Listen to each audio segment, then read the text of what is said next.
My name is Rachel Lau. I run RHLben처스, which is a venture capital fund based in Malaysia. We invest in Southeast Asia in the Series A, Series B stage. We've got multiple funds. Our current fund on the venture equity side is 300 million ringgit, where we invest across the board in Southeast Asia. Our focus area is in healthcare, food, fintech, and also the consumer/media space.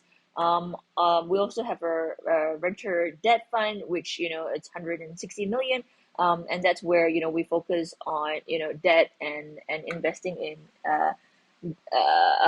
early stage/growth stage companies who are looking to expand in the region and needed capital for mostly working capital standpoint or some sort of a bridge to the next round. So that's what we largely do at this point. So for Malaysia, the interesting bit is it's a 32 million consumer market.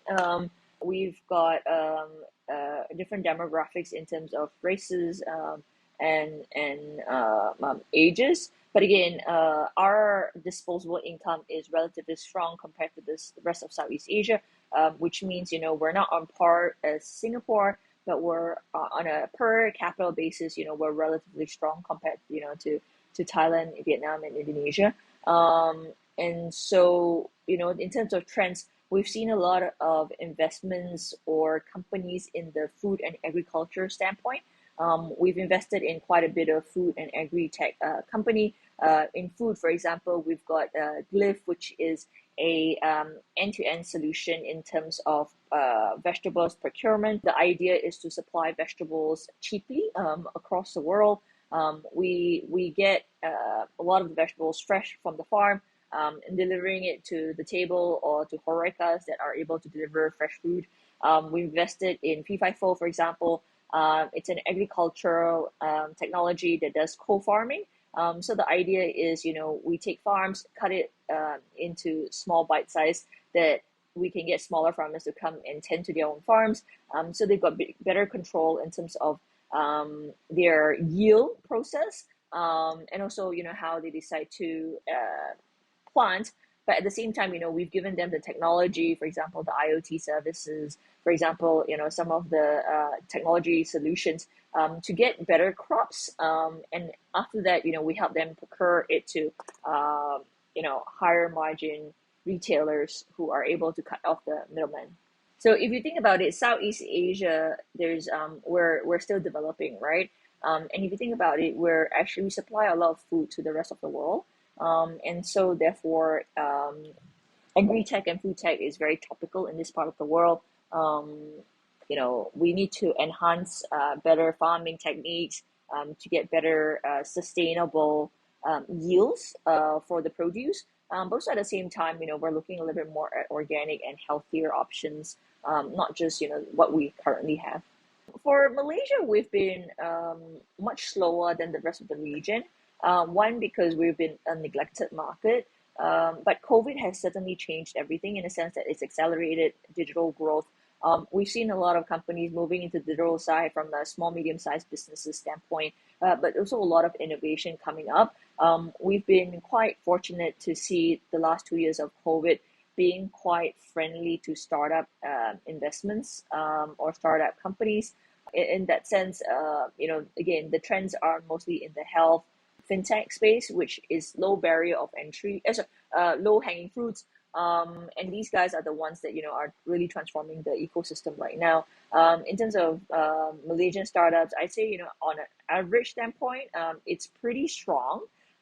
So we've got very good founders that came back, overseas that has worked in big multinationals coming out to do their own thing, young and hungry. So, when they come in, they think about, what's next after they conquer the Malaysian market. And so it's a very regional mindset that a lot of these founders have.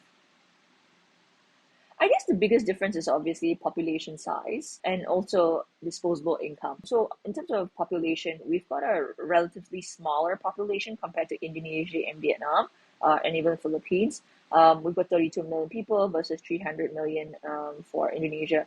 But, from a per capita basis, our per capita income is 4 or 5 times more than Indonesia. So from that standpoint, what we lack in terms of volumes, we probably could make up in terms of margins. So we're trying to, when we invest in Malaysia, we say, you have to have a regional mindset. So while, you can be great in Malaysia, you also have to think about what's next, because the market is relatively smaller. And so the idea is, how do we grow much quicker overseas? Again, another thing that's been interesting for Malaysia is we've got Malay, Chinese, and Indians in terms of the population. So you have a very mixed diversity in terms of mindsets, and also at the same time, thought process. And that makes you a bit more adaptable in somewhere like Indonesia or somewhere like Philippines, where you're used to seeing different cultures and different people. So I think the Malaysian founders have been, very strong in the past. Altia. So that one's a makeup business. They've got in Malaysia and Korea, that's their two main businesses. Doing Korean makeup in Korea, and then us, exporting to the rest of the world. Actually, the founders are Korean, but two of the founders is based in Malaysia. Yeah. I mean, to be fair, we've managed to have a good relationship with these guys. They reached out, so we looked to invest. We've got a co-GP with Koopmin Bank, and essentially we've also gotten some money from KBIC, which has an allocation to invest in Korean startups. And so yes, we are looking to do that actively. There is technically one unicorn. It's called Carson. They've been very successful in building up their markets. They've got a board meeting today, actually. So that's probably the most successful startup that has turned unicorn in the past 2 years. Probably fintech. There seems to be a couple of guys coming up. I think not yet, because the agri-tech is relatively early. Well, the fintech guys, they seem to be a bit larger, so they will probably go first in terms of the unicorn level. We've seen a lot of gaps in the markets because we're still growing as a country. So I think the first thing is to understand what is the issues, what is the focal point of getting it better, and I think from that onwards, make sure you have also enough of subject matter expertise, and then build be certain to build a good cohort of management and people that you can rely on. And I think that's about it. To be fair, I think there's it's relatively easy to do business in Malaysia. At this point, we're still relatively cushioned, more because we're an oil exporting country, in the sense that when oil prices go up, it's been good for us. Now that oil is at $130 per barrel, we've been very fortunate.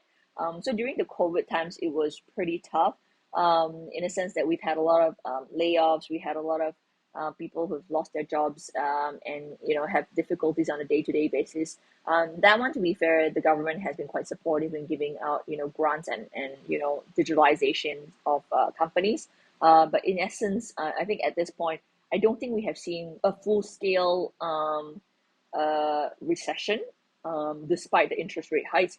Mostly because, and I think actually only because supported by the oil prices.